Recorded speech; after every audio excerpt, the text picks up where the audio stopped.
Hello and what is up YouTube? My name is G3Iron and welcome to today's discussion where we're taking a look at the opening weekend from the Forbidden Sanctum League and the choices that players made who were pushing the ladder for experience both in their Ascendancy choices as well as in their skill gem choices. Last week we made a couple of videos where we took a look at some trends and some patterns from previous leagues and we tried to make some predictions about what that might entail regarding the future league, regarding this opening league weekend of Forbidden Sanctum.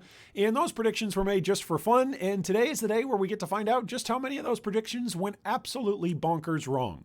Surprisingly, maybe most surprisingly, we also get to find out which of my predictions actually went right. Thanks so much for joining us today for today's discussion. Let's dive into the data. We will examine the Ascendancy choices that players made first by taking a look at what we're going to call normal POE, and then we'll take a look at ruthless POE and the choices that are being made over there.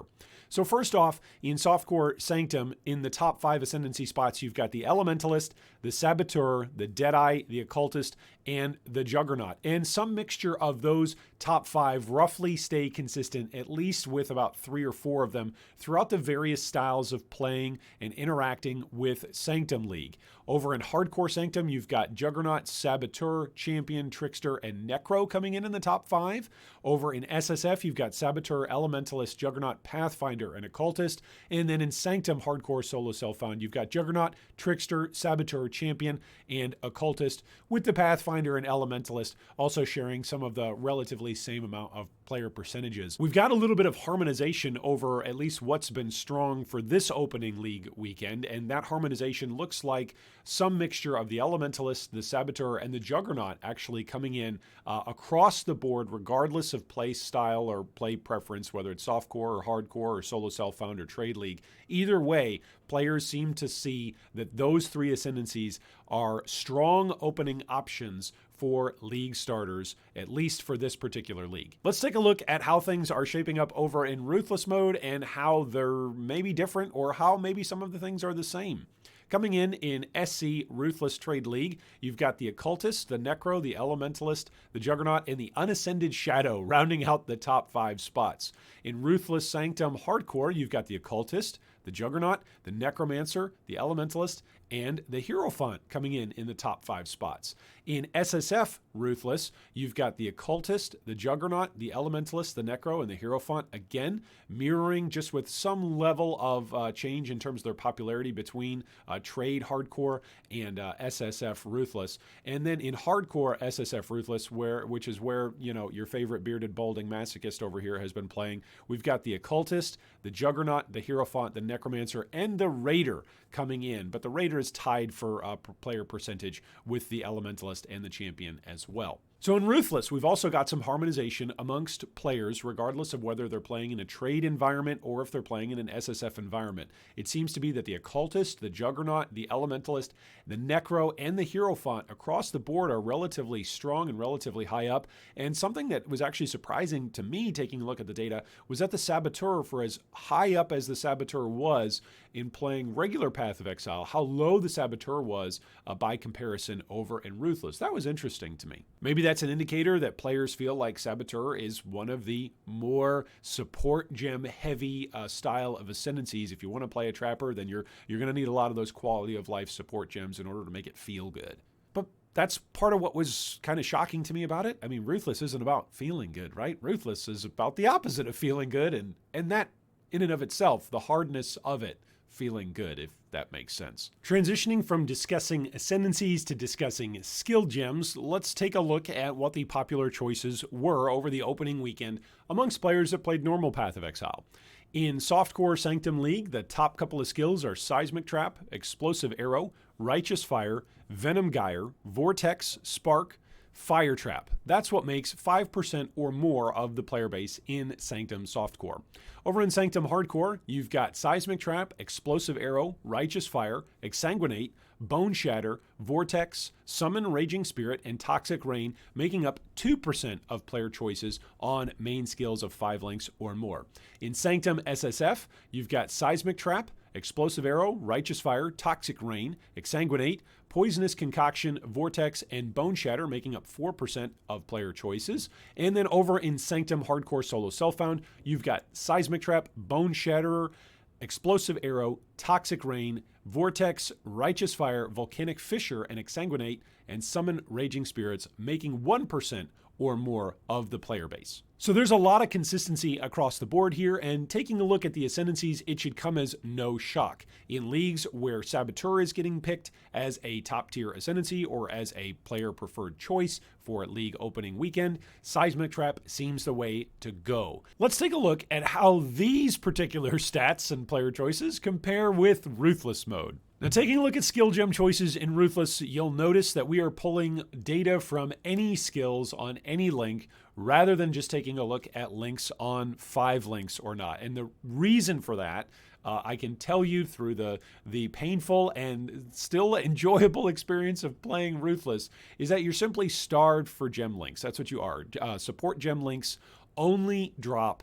They do not become available through completions of quests or through purchasing them from vendors. So the only way you get a support gem in Ruthless is if it naturally drops to you out in the game world. Over the opening weekend, I have only dropped, I think, 3 or 4 gems total that are support gems overall. So looking at the data for 5 link gems would simply be unhelpful for us as we're actually trying to scope out and look at what players are choosing in Ruthless over the opening weekend. That being said, of course, Vitality and Clarity are going to come in as top choices. Summon Stone Golem is also another top choice across the board, whether you're playing in softcore trade, hardcore trade, or in either softcore or hardcore SSF versions of Ruthless. Stone Golem actually comes in as well. And one of the things that's interesting about Stone Golem is Stone Golem, of course, is only available once you get to Act 4, unless it drops before then. And so it's interesting to note that the number of players who are simultaneously using Stone Golem in conjunction with Clarity and Vitality. A lot of health regen is important in Ruthless, as oftentimes battles last longer since you don't have support gems to just blow up stuff immediately. Outside of the aura gems and the health regen from Summon Stone Golem and accuracy and crit from Precision, we actually start to get into some active gem choices. You've got Frost Bomb, Cold Snap, Raise Zombie, Ancestral Protector, and Summon Raging Spirit as the active damaging abilities coming in the top spots for Sanctum Softcore. Over in Hardcore, you've got Cold Snap, Raise Zombie, Holy Flame Totem, Frost Bomb, Vortex, and Creeping Frost coming in the top spots. In SSF environments where you're not able to trade, let's say, a skill gem that you drop for somebody else for a skill gem that they drop, you've got Cold Snap, Frost Bomb, Vortex, Creeping Frost, Ancestral Protector, and then Raise Zombie.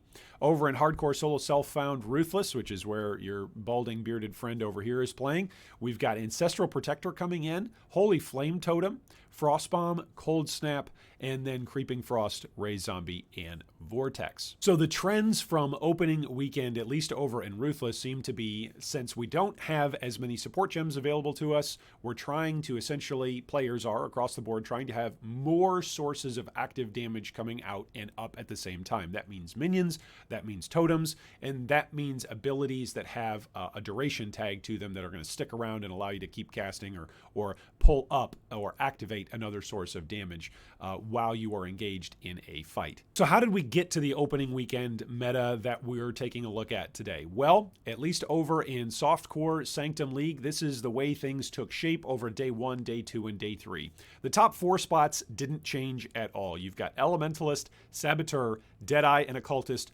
all keeping their spots consistent from day 1 to day 2 to day 3 of the opening weekend. After those top 4 spots, though, things get a little bit more chaotic, where you've got Pathfinder and Inquisitor sharing or taking different spots on the ladder. You've got the Ascendant, sometimes going up in terms of player percentage, sometimes going down. You've got the Raider making appearances here and there, the Juggernaut and the Champion also making appearances, even in softcore modes of Sanctum. And so it's very interesting to see how over the opening weekend, over the couple of days, the top 4 builds really stayed the same, even if they lost some player percentage across the board. Each of those top builds lost some of their player percentage. Even still, they still remained as the top spots, and they did not move or lose their placement in terms of where they were in player popularity and in their ranking on the POE.ninja list. Let's get embarrassing, shall we? All right, so how did my predictions go? Last week, we made 2 different video discussions to make predictions about Ascendancies and about skill gems, and today we're going to go and just blow those up and see exactly how well we did with the predictions that we were making, trying to have some fun and trying to look into the future, as it were, to see what the opening weekend league meta would be emerging from Forbidden Sanctum. Let it never be said that I simply make predictions and don't later on take accountability for them. So my predictions last week were a potential top 5 looking something like the Inquisitor, the Occultist, the Champion, the Pathfinder, and the Berserker. Some of these picks, just in some ways of maybe trying to save some of my face, some of these predictions were made specifically to say, hey, what are Ascendancies that are not traditionally top 5 Ascendancies that might burst in? That was where the Berserker pick came from. That being said, all of my excuses aside, you can already see from the data, I got a lot of these wrong. Maybe most of my picks were more hopeful than anything. I was really hoping Sabo wasn't going to be in there. But anyway, you can see the emerged top 5 from Sanctum Softcore. It's the Elementalist, the Saboteur, the Deadeye, and the Occultist, and the Juggernaut, which was interesting that the Juggernaut has made it up that high for a league start opening weekend. I thought the Champion would really take that spot, but the Champion, he's over there with 4% of the share of the ladder, and nope, he's not going to make the top 5. I did nail the Occultist and get the Occultist right, but other than that, I got the rest of them wrong. Pathfinder at 6% was close, but not close enough to get in. The Inquisitor, also close, 7% of the player population playing, and he took the 6th spot, but not enough to recapture his spot of being in the top 5. Yeah, and here's where the jokes can come in. Of course, Berserker's way down there at 2%. But hey, the Berserker's not at like 0.2%, which is where oftentimes he is. So maybe we're going to see a little bit of a Berserker meta-ish, sort of. Yeah, probably not, but maybe. All right, so I got 20% right on the Ascendancies. Totally whiffed it, right? Absolutely whiffed it. In any sport, in any testing environment, 20% really bad. Even in baseball, right? If you get 30% right, then you're like Hall of Fame in baseball. You get 20% right, you're no good and no team wants you. But the opposite was true when it came to skill gems. Skill gems, I got pretty much about half of them right. Seismic Trap, Explosive Arrow, Venom Gyre, Spark, Poisonous Concoction, and Blade Vortex were all different abilities that we called out and we said, look, we think these are going to take some place on the opening weekend meta for Sanctum Softcore, and we were right about that. Righteous Fire also, we talked about extensively last week, saying we think that the skill's actually pretty good and it's probably not going to take as big a hit as we thought. I didn't think it would actually come in as a top 5 skill choice for Sanctum Softcore, but it remains there, and that's pretty awesome. We discussed that a little bit last week, regarding how the Inquisitor version obviously took a little bit of a nerf with Pious Path, but that didn't mean that Righteous Fire itself was getting hit. Vortex is also up there, as is Fire Trap, Exsanguinate, and Creeping Frost. Those were all skills that I did not mention or include in my predictions for the opening 10 skills for popularity on Sanctum SC. So I'm going to say that's pretty good. I got about half of them right. I missed out with Vol Molten Strike and Vol Cleave, but other than that, Toxic Rain and Caustic Arrow, I missed out on a couple of those, but I also got a couple of them right. So I feel pretty good about my skill choice picks. At least I feel much better about my skill choice picks than I do about my Ascendancy predictions. Well, thanks so much for joining us for today's discussion. I'd love to hear your thoughts down below in the comments and interact with each and every one of you. I'd love to hear how your opening weekend went, if you had any notable drops, if you made any particular decisions about your league starter build. Did you have to pivot? Did you choose one thing and then have to make a choice away towards another thing? Did you simply have a couple of different skill gems that you had in mind? Did you have a definite set build in mind? And when you had that definite set build in mind, I'd love to hear when you made that final decision about what was going to be your league starter. Did you make that decision, let's say, a couple of seconds before league launch, when you've got to collect and select your particular character choice and your character class? Or maybe did you select that earlier on in the league? Maybe after patch notes, you took a look and you said, okay, this skill gem doesn't get hit and I'm playing it. Maybe this skill gem is getting released and I'm playing it. I'd love to know when exactly you made your final decision that this particular build, whatever it was that you played over opening weekend, was going to be your 320 Forbidden Sanctum League starter. Thanks so much for joining us today and for liking and subscribing to the channel. It, of course, really helps the channel out. And I hope that the ongoing 320 Forbidden Sanctum League is the league a Mirror of Calandra drops for you. Thanks for watching that video. If you'd like more information on any of our discussion points today, you can see them down below in the video description. If you'd also like to join our Discord or support our Patreon, you can do so with the links down below. Thanks again, and big shout out to all of our Patreon supporters.